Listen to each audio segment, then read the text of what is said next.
On April 23, 2025, India took a dramatic and unprecedented step.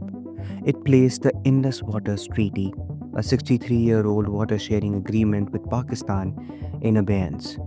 The trigger, a brutal terror attack in Pahalgam, Jammu and Kashmir, where 26 civilians, including tourists, a foreign national, and a local, were killed in cold blood.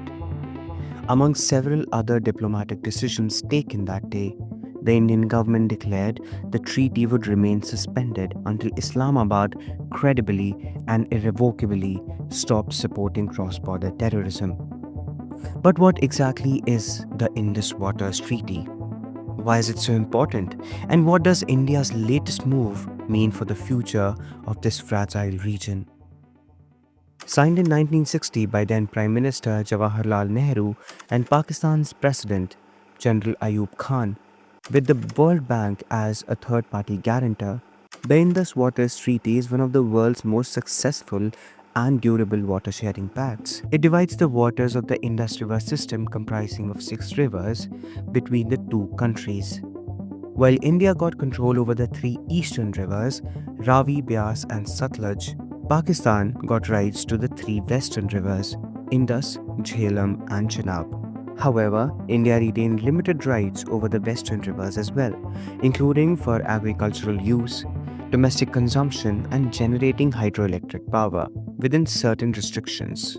Despite 3 wars, numerous military standoffs between India and Pakistan, the treaty has held firm, but it hasn't been without tension.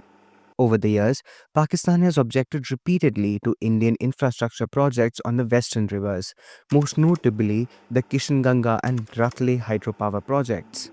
While India has consistently maintained that these projects are compliant with the treaty's provisions, Pakistan has sought to escalate the disputes, sometimes taking the matter to international arbitration, sometimes directly objecting to the World Bank. The Kishenganga project, for example, was altered to reduce its dam height after Pakistan raised concerns. Despite a green light from the International Court of Arbitration in 2013, Pakistan continued to protest the project, even resorting to shelling near the dam site in 2016. Similarly, Pakistan also raised alarm over the Ratle project, claiming India could manipulate water flows to engineer floods or droughts. In response to what it calls Pakistan's quote unquote intransigence and frequent violations of the agreed upon dispute resolution processes, India had already sent a notice in January 2023 seeking a quote unquote modification of the treaty. But the recent terror attack in Pahalgam appears to have been the last straw. According to former Indus Water Commissioner Pradeep Kumar Saxena, although there is no explicit provision in the treaty for its abrogation, Article 62 of the Vienna Convention on Law of the Treaties provides sufficient room under which the treaty can be repudiated in view of the fundamental change of circumstances which has occurred with regard to those existing at the time of conclusion of the treaty.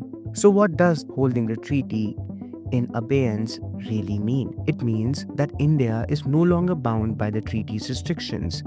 According to Saxena, keeping the treaty in abeyance has opened several potential steps in front of India. India can now desalt and refill reservoirs like Kishenganga outside the monsoon season, potentially during Pakistan's sowing season, thus affecting its irrigation. India is no longer obligated to consider Pakistan's objections over new projects. This includes projects that have long been delayed, such as Pakal Dul, Kiru, and Lower Kalnai. India can now design dam structures without being restricted by the treaty imposed limitations, which Pakistan has historically used to object to nearly every Indian project in the region. India may also suspend the sharing of critical flood data, which Pakistan relies heavily on to prepare for monsoon related disasters. India can now also increase its water storage on western rivers and take broader flood control measures, especially in Jammu and Kashmir. India could halt the obligatory inspection tours by Pakistani teams, which were mandated under the treaty. Following the Pulwama attack in 2019, India had cleared 8 hydropower projects in Ladakh. Objections raised by Pakistan on these may now be disregarded. In a broader geopolitical context, this is not the first time that India has used the treaty as diplomatic leverage.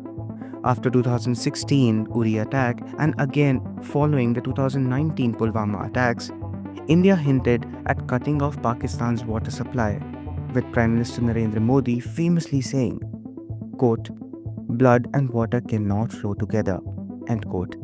However, back then, India stopped short of the actual treaty suspension. This time, it has gone all the way.